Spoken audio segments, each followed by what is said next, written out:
ലക്ഷ്യം ഇസ്ലാമിക റിപ്പബ്ലിക്കായ ഇറാനെ തകർക്കുക എന്ന് തന്നെയാണ്.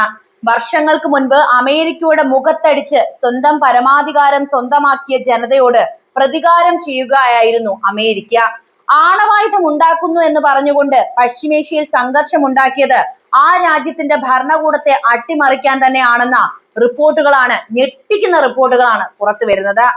പശ്ചിമേഷ്യയെ ഒന്നടങ്കം പിടിച്ചുലയ്ക്കുന്ന യുദ്ധമുഖങ്ങളിൽ നിന്ന് ഇപ്പോൾ പുറത്തു വരുന്ന വാർത്തകൾ ആഗോള രാഷ്ട്രീയ നിരീക്ഷകരെ അമ്പരപ്പിക്കുന്നതാണ് എന്ന കാര്യം നിങ്ങൾക്കിപ്പോൾ വ്യക്തമായി കാണുമല്ലോ. ഇറാനെതിരെയുള്ള അമേരിക്ക ഇസ്രായേൽ സൈനിക നീക്കങ്ങൾ കേവലം ആണവ നിലയങ്ങൾ തകർക്കുക എന്ന ലക്ഷ്യത്തിൽ മാത്രം ഒതുങ്ങുന്നതല്ല എന്നും അതിന്റെ യഥാർത്ഥ ലക്ഷ്യം ഇറാന്റെ ഇസ്ലാമിക ഭരണകൂടത്തെ അടിമുടി അട്ടിമറിക്കുക എന്നാണെന്നുമുള്ള വിവരങ്ങൾ ഇപ്പോൾ പുറത്തു വന്നിരിക്കുകയാണ്. പ്രമുഖ അമേരിക്കൻ മാധ്യമമായ ന്യൂയോർക്ക് ടൈംസ് പുറത്തുവിട്ട ഏറ്റവും പുതിയ റിപ്പോർട്ടുകൾ ഈ വാദങ്ങൾക്ക് കൃത്യമായ അടിവരയിടുന്നു. ഇറാന്റെ പരമോന്നത നേതാവായിരുന്ന ആയത്തുള്ള അലി ഖമേനിയുടെ മരണത്തിന് പിന്നാലെ ഇറാന്റെ മുൻ പ്രസിഡന്റും നിലവിലെ ഭരണകൂടത്തിന്റെ കടുത്ത വിമർശകനുമായ മഹ്മൂദ് അഹമ്മദാജിനെ വീണ്ടും അധികാരത്തിൽ പ്രതിഷ്ഠിക്കാൻ അമേരിക്കയും ഇസ്രായേലും രഹസ്യ പദ്ധതി തയ്യാറാക്കിയിരുന്നു എന്നാണ് റിപ്പോർട്ടുകൾ വ്യക്തമാക്കുന്നത്. ഒരു കാലത്ത് ഇസ്രായേലിന്റെ ഏറ്റവും വലിയ ശത്രുവായിരുന്ന ഇസ്രായേലിനെ ഭൂമുഖത്ത് നിന്ന് തുടച്ചു നീക്കണമെന്ന് പ്രസംഗിച്ച അഹമ്മദിനെജാദിനെ തന്നെ ഭരണമാറ്റത്തിനായി അമേരിക്ക തെരഞ്ഞെടുത്തു എന്നത് ആഗോള രാഷ്ട്രീയത്തിലെ വലിയൊരു വൈരുദ്ധ്യവും അതേസമയം കൃത്യമായ തന്ത്രവും തന്നെയാണ്. ഇറാനിലെ നിലവിലെ ഇസ്ലാമിക റിപ്പബ്ലിക് ഭരണ സംവിധാനത്തോടുള്ള അമേരിക്കയുടെ കടുത്ത വിരോധമാണ് ഇത്തരം നീക്കങ്ങൾക്ക് പിന്നിലെ പ്രധാന ചാലക ശക്തി.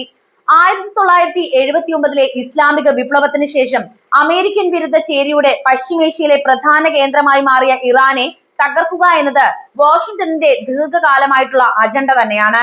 ആണവ പരീക്ഷണങ്ങളും പ്രാദേശികമായ സ്വാധീനം ഉറപ്പിക്കലും തടയുന്നതിനേക്കാൾ അമേരിക്ക പ്രാധാന്യം നൽകുന്നത് ഇസ്ലാമിക ഭരണകൂടത്തിന്റെ പതനത്തിന് തന്നെയാണ്. ന്യൂയോർക്ക് ടൈംസ് പുറത്തുവിട്ട വിവരങ്ങൾ പ്രകാരം operation lowering lion, EPIC Fury എന്നീ സൈനിക നീക്കങ്ങളുടെ ആദ്യഘട്ടത്തിൽ ഇറാന്റെ പരമോന്നത നേതൃത്വത്തെ വധിച്ചതിനു ശേഷം അഹ്മദി നജാദിനെ അധികാരത്തിൽ എത്തിക്കാനായിരുന്നു ഇവരുടെ പദ്ധതി. ഇതിനായി ടെഹ്റാനിൽ വീട്ടുതടങ്കലിൽ കഴിഞ്ഞിരുന്ന അഹമ്മദ് നജാദിനെ വസതിക്ക് നേരെ ഇസ്രായേൽ ബോംബാക്രമണവും നടത്തിയിട്ടുണ്ടായിരുന്നു. ഇത് അദ്ദേഹത്തെ വധിക്കാനായിരുന്നില്ല, മറിച്ച് തടങ്കലിൽ നിന്ന് മോചിപ്പിക്കാനുള്ള ഒരു രഹസ്യ നീക്കമായിരുന്നു അത്. ഇന്നിങ്ങനെയാണ് റിപ്പോർട്ടുകൾ. ഇറാനിലെ രാഷ്ട്രീയ, സാമൂഹിക, സൈനിക സാഹചര്യങ്ങളെ നിയന്ത്രിക്കാൻ അഹമ്മദ് നജാദിന് കഴിയുമെന്ന് അമേരിക്ക വിലയിരുത്തിയിട്ടുണ്ട്. വെനിസ്വേലയിൽ നിക്കോളാസ് മഡുറോയെ മാറ്റി ഡെൽസി റോഡ്രിഗസിനെ മുൻനിർത്തി ട്രംപ് ഭരണകൂടം നടത്തിയ നീക്കങ്ങൾക്ക് സമാനമായാണ് അമേരിക്ക ഇതിനെ നോക്കിക്കണ്ടത്. എന്നിരുന്നാലും ആ വ്യോമാക്രമണത്തിൽ അഹമ്മദ് നജാദിന് പരിക്കേൽക്കുകയും പദ്ധതികൾ ചേരുകയും ചെയ്തതോടെ അദ്ദേഹം ഈ നീക്കത്തിൽ നിന്ന് പിന്മാറുകയായിരുന്നു എന്നാണ് റിപ്പോർട്ടുകൾ സൂചിപ്പിക്കുന്നത്. ഈ വെളിപ്പെടുത്തലുകൾ വ്യക്തമാക്കുന്നത് പശ്ചിമേഷ്യയിലെ യുദ്ധങ്ങൾ കേവലം പ്രതിരോധ നീക്കങ്ങളല്ല, മറിച്ച് തങ്ങൾക്ക് വഴങ്ങാത്ത ഇസ്ലാമിക ഭരണകൂടങ്ങളെ മാറ്റി പ്രതിഷ്ഠിക്കാനുള്ള ആഗോള ശക്തികളുടെ കൃത്യമായ ഭരണകൂട അട്ടിമറി തന്ത്രങ്ങൾ തന്നെയാണ് എന്ന യാഥാർത്ഥ്യമാണ്. ഓപ്പറേഷൻ എപ്പിക് ഫ്യൂരി എന്ന രഹസ്യ പദ്ധതിയെ കുറിച്ചുള്ള ഈ പുതിയ വിവരങ്ങൾ പശ്ചിമേഷ്യൻ രാഷ്ട്രീയത്തിൽ അമേരിക്കയും ഇസ്രായേലും നടത്തുന്ന നിഴൽ യുദ്ധങ്ങളുടെ യഥാർത്ഥ മുഖം പൂർണ്ണമായും തുറന്നു കാട്ടുകയാണ്. ഉപരിപ്ലവമായി പറയുന്ന സുരക്ഷാ കാരണങ്ങൾക്കപ്പുറം ഒരു പരമാധികാര രാഷ്ട്രത്തിന്റെ ആഭ്യന്തര ഘടനയെ തന്നെ തകിടം മറിക്കാൻ ആഗോള ശക്തികൾ എത്രത്തോളം ആസൂത്രിതമായിട്ടാണ് നീങ്ങുന്നത് എന്നതിന് അടിവരയിടുന്ന സംഭവമാണ് ഈ വെളിപ്പെടുത്തലുകളൊക്കെ. പൊതുവേദികളിലും അന്താരാഷ്ട്ര മാധ്യമങ്ങളിലും ഇറാന്റെ ആണവ കേന്ദ്രങ്ങളും ബാലിസ്റ്റിക് മിസൈൽ സംഭരണശാലകളും തകർക്കുകയാണ് തങ്ങളുടെ ലക്ഷ്യമെന്ന് അമേരിക്കയും ഇസ്രായേലും ആവർത്തിച്ച് പ്രഖ്യാപിച്ചിരുന്ന കാര്യം നമുക്കറിയാം. എന്നാൽ ഇത് ലോകത്തിന് മുന്നിൽ ഒരു സൈനിക നീക്കത്തിന് നിയമസാധുത നേടാനുള്ള ഒരു മറ മാത്രമായിരുന്നു എന്നത് വ്യക്തമാക്കുന്ന കാര്യമാണ് ഈ റിപ്പോർട്ടുകൾ. കൃത്യമായ വ്യോമാക്രമണങ്ങളിലൂടെ ഇറാന്റെ പ്രധാന സൈനിക രാഷ്ട്രീയ കമാൻഡ് ഘടനയെ ഒരേ സമയം തളർത്തുകയും അതിലൂടെ രാജ്യത്ത് ഭരണപരമായ ഒരു ശൂന്യത, അതായത് പവർ വാക്വം സൃഷ്ടിക്കുകയുമായിരുന്നു ഓപ്പറേഷൻ എപ്പിക് ഫ്യൂരി ലക്ഷ്യമിട്ടത് എന്നതാണ് നമ്മൾ ഇതിൽ നിന്നും മനസ്സിലാക്കേണ്ടത്. തുടർന്നുണ്ടാകുന്ന ആഭ്യന്തര കലാപങ്ങളെയും അരാജകത്തെയും മുതലെടുത്ത് ജനപിന്തുണയുള്ളതോ അല്ലെങ്കിൽ സ്വാധീനമുള്ളതോ ആയ ഒരു ബദൽ നേതൃത്വത്തെ പ്രതിഷ്ഠിക്കുക എന്നായിരുന്നു ഇസ്രായേൽ തയ്യാറാക്കിയ ആഴത്തിലുള്ള രാഷ്ട്രീയ രൂപരേഖ. ഇറാനിലെ നിലവിലെ ഇസ്ലാമിക റിപ്പബ്ലിക് ഭരണകൂടത്തോടുള്ള കടുത്ത വിരോധം തന്നെയാണ് ഇത്തരമൊരു അപകടകരമായ അട്ടിമറിക്ക് പിന്നിലെ പ്രേരണ എന്ന് ആർക്കാണ് മനസ്സിലാക്കാൻ കഴിയാത്തത്, അല്ലെ? കേവലം സൈനികമായ വിജയം മാത്രമല്ല, പശ്ചിമേഷ്യയിലെ അമേരിക്കൻ ഇസ്രായേൽ താല്പര്യങ്ങൾക്ക് പൂർണ്ണമായും വഴങ്ങുന്ന ഒരു പുതിയ ഭരണ സംവിധാനം ടെഹ്റാനിൽ കൊണ്ടുവരിക എന്നതായിരുന്നു ഇവരുടെ അന്തിമ ലക്ഷ്യം പോലും. അന്താരാഷ്ട്ര നിയമങ്ങളെയും ഒരു പരമാധികാര രാഷ്ട്രത്തിന്റെ നിലനിൽപ്പിനെയും പൂർണ്ണമായും വെല്ലുവിളിച്ചുകൊണ്ട് പശ്ചിമേഷ്യയിൽ അമേരിക്കയും ഇസ്രായേലും നടത്തുന്ന സൈനിക അധിനിവേശങ്ങൾ കേവലം പ്രതിരോധ നീക്കങ്ങളായിട്ട് നമുക്ക് കാണാനാകില്ല. മറിച്ച് സാമ്രാജ്യത്വ താല്പര്യങ്ങൾ സംരക്ഷിക്കാനുള്ള കൃത്യമായ ഭരണകൂട അട്ടിമറി തന്ത്രങ്ങൾ തന്നെയാണത്. ആണവ കേന്ദ്രങ്ങൾ തകർക്കുക, പ്രാദേശിക സുരക്ഷ ഉറപ്പാക്കുക തുടങ്ങിയ ന്യായീകരണങ്ങൾ ആഗോള സമൂഹത്തിന് മുന്നിൽ നിരത്തിയാണ് ഓപ്പറേഷൻ എപ്പിക് ഫ്യൂരി പോലുള്ള രഹസ്യ പദ്ധതികൾ ഇവർ നടപ്പിലാക്കാൻ ശ്രമിക്കുന്നത്. എന്നാൽ ഈ യുദ്ധങ്ങളുടെ യഥാർത്ഥ ലക്ഷ്യം ഇസ്ലാമിക റിപ്പബ്ലിക് ഓഫ് ഇറാന്റെ പരമാധികാരത്തെ തകർക്കുകയും തങ്ങൾക്ക് ദാസ്യവേല ചെയ്യുന്ന ഒരു ഭരണകൂടത്തെ ടെഹ്റാനിൽ പ്രതിഷ്ഠിക്കുകയും തന്നെയാണ്. എന്തുകൊണ്ടാണ് അമേരിക്കയും ഇസ്രായേലും ഇത്രയും അപകടകരമായ ഒരു നീക്കത്തിന് മുതിരുന്നത് എന്ന് പരിശോധിക്കുമ്പോൾ വൻ ശക്തികളുടെ കപട രാഷ്ട്രീയവും ക്രൂരമായ അജണ്ടകളും നമുക്ക് മുന്നിൽ വ്യക്തമായി തുടങ്ങും. ഇറാനിലെ ഇസ്ലാമിക ഭരണകൂടത്തോടുള്ള അമേരിക്കയുടെ വിരോധത്തിന് പതിറ്റാണ്ടുകളുടെ പഴക്കമുണ്ട്.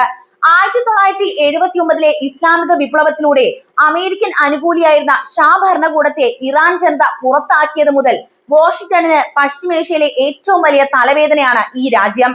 പശ്ചിമേഷ്യയിലെ എണ്ണ സമ്പത്തിന്മേലുള്ള ആധിപത്യവും ഡോളറിന്റെ ആഗോള മേധാവിത്വവും നിലനിർത്താൻ അമേരിക്കയ്ക്ക് ഈ മേഖലയിൽ പൂർണ്ണമായ സ്വാധീനവും ആവശ്യമാണ്. എന്നാൽ അമേരിക്കൻ സാമ്രാജ്യത്വത്തിന് മുന്നിൽ തലകുനിക്കാത്ത ഇറാന്റെ നിലപാടുകൾ അവരുടെ സാമ്പത്തിക രാഷ്ട്രീയ താല്പര്യങ്ങൾക്ക് വലിയ ഭീഷണിയാണ് ഉണ്ടാക്കിയത്. ലബനിലെ ഹിസ്ബുള്ള, യമനിലെ ഹൂത്തികൾ, സിറിയൻ ഭരണകൂടം എന്നിവരടങ്ങുന്ന പ്രതിരോധത്തിന്റെ അച്ചുതണ്ട് അല്ലെങ്കിൽ ആക്സിസ് ഓഫ് റെസിസ്റ്റൻസ് നയിക്കുന്നത് ഇറാൻ എന്ന രാഷ്ട്രമാണ്. പശ്ചിമേഷ്യയിൽ തങ്ങളുടെ ഏകപക്ഷീയമായ ആധിപത്യത്തിന് തടസ്സം നിൽക്കുന്ന ഈ സഖ്യത്തെ തകർക്കാൻ ഇറാന്റെ ഇപ്പോഴത്തെ ഭരണ സംവിധാനം ഇല്ലാതാക്കുകയല്ലാതെ അമേരിക്കയ്ക്ക് മുന്നിൽ മറ്റു വഴികളൊന്നും ഇല്ല. മറുവശത്താകട്ടെ ഇസ്രായേലിനെ സംബന്ധിച്ചിടത്തോളം ഇറാൻ എന്നത് തങ്ങളുടെ നിലനിൽപ്പിന് തന്നെയുള്ള ഭീഷണിയാണ്.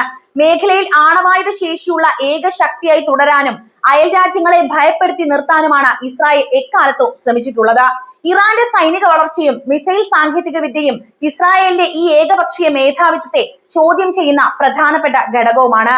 അതുകൊണ്ടാണ് കേവലം ഇറാന്റെ ആണവ നിലയങ്ങൾ നശിപ്പിക്കുന്നതിനപ്പുറം ആ രാജ്യത്തെ ആഭ്യന്തര കലാപങ്ങളിലേക്ക് തള്ളിവിട്ട് സമ്പൂർണമായി തകർക്കാൻ ഇസ്രായേലിന്റെ രഹസ്യാന്വേഷണ ഏജൻസിയായ മൊസാദ് പദ്ധതി തയ്യാറാക്കിയത്. രാജ്യത്തെ രാഷ്ട്രീയ സൈനിക നേതൃത്വത്തെ ഒരേ സമയം വധിക്കുക വഴി ഇറാന്റെ കമാൻഡ് ഘടനയെ തളർത്താമെന്നും തുടർന്നുണ്ടാകുന്ന അരാജകത്തിൽ തങ്ങൾക്ക് നിയന്ത്രിക്കാൻ കഴിയുന്ന മഹ്മൂദ് അഹമ്മദ് രാജിനെ പോലെയുള്ള ഒരു നേതാവിനെ മുൻനിർത്തി അധികാരം പിടിച്ചെടുക്കാമെന്നും അവർ കണക്കുകൂട്ടി. ഒരു കാലത്ത് കടുത്ത ഇസ്രായേൽ വിരുദ്ധ പ്രസ്താവനകൾ നടത്തിയിരുന്ന ഒരാളെ പോലും തങ്ങളുടെ താല്പര്യങ്ങൾക്കായി ഉപയോഗിക്കാൻ ഇവർ തയ്യാറായി എന്നത് ഇസ്രായേലിന്റെ രാഷ്ട്രീയ കപടതയുടെ ആഴമാണ് കാണിക്കുന്നത്. അമേരിക്കയുടെയും ഇസ്രായേലിന്റെയും ഈ നീക്കങ്ങൾ ആഗോള സമാധാനത്തിന് വരുത്തിവെക്കുന്ന ആഘാതം ചെറുതല്ല. ഒരു പരമാധികാര രാഷ്ട്രത്തിന്റെ ഭരണഘടനയെയും ജനവിധിയെയും മാനിക്കാതെ തങ്ങളുടെ താല്പര്യങ്ങൾക്കനുസരിച്ച് ഭരണാധികാരികളെ മാറ്റാൻ ശ്രമിക്കുന്നത് അന്താരാഷ്ട്ര നിയമങ്ങളുടെ ലംഘനം തന്നെയാണ്. മുൻപ് ഇറാഖിലും ലിബിയയിലും ജനാധിപത്യവും സമാധാനവും വാഗ്ദാനം ചെയ്ത് അമേരിക്ക നടത്തിയ അധിനിവേശങ്ങൾ ആ രാജ്യങ്ങളെ എങ്ങനെയാണ് തകർത്തത് എന്നത് ലോകം കണ്ടുനിന്ന കാഴ്ചയാണല്ലോ അല്ലേ. ലക്ഷക്കണക്കിന് മനുഷ്യരുടെ ജീവൻ തുടച്ചു നീക്കുകയും ദശലക്ഷക്കണക്കിന് ആളുകളെ അഭയാർത്ഥികളാക്കുകയും ചെയ്ത അതേ സാമ്രാജ്യത്വ അഹങ്കാരമാണ് ഇപ്പോൾ ഇറാനിലും ആവർത്തിക്കാൻ ശ്രമിക്കുന്നത്. ഓപ്പറേഷൻ എപ്പിക് ഫ്യൂരി പരാജയപ്പെടുകയും ഇറാന്റെ രാഷ്ട്രീയ സംവിധാനം തകരാതെ പിടിച്ചു നിൽക്കുകയും ചെയ്തു എന്നത് പ്ലാൻ ചെയ്തവരുടെ വലിയൊരു തന്ത്രപരമായ പാളിച്ച തന്നെയാണ്. സ്വന്തം സാമ്പത്തിക നേട്ടങ്ങൾക്കും പ്രാദേശിക മേധാവിത്വത്തിനും വേണ്ടി ലോകത്തെ മുഴുവൻ ആണവ യുദ്ധത്തിന്റെ നിഴലിലേക്ക് തള്ളിവിടുന്ന അമേരിക്കയുടെയും ഇസ്രായേലിന്റെയും ഈ ക്രൂരമായ രാഷ്ട്രീയ തന്ത്രങ്ങൾ ശക്തമായി അപലപിക്കേണ്ടതാണ് നമ്മുടെ ഇന്നത്തെ കാലത്തിന്റെ ഏറ്റവും വലിയ ആവശ്യകത. അപ്പോൾ എന്താണ് ഇത് കേട്ടിട്ട് നിങ്ങൾക്ക് പറയാനുള്ളത്? എന്ത് തന്നെയായാലും കമന്റ് ബോക്സിൽ എഴുതുക. അപ്പോൾ വീഡിയോ ഇഷ്ടമാവുകയാണെങ്കിൽ ലൈക്ക് ചെയ്യാനും ഷെയർ ചെയ്യാനും ചാനൽ ഒന്ന് സബ്സ്ക്രൈബ് ചെയ്യാനും പ്രത്യേകം ശ്രദ്ധിക്കുമല്ലോ.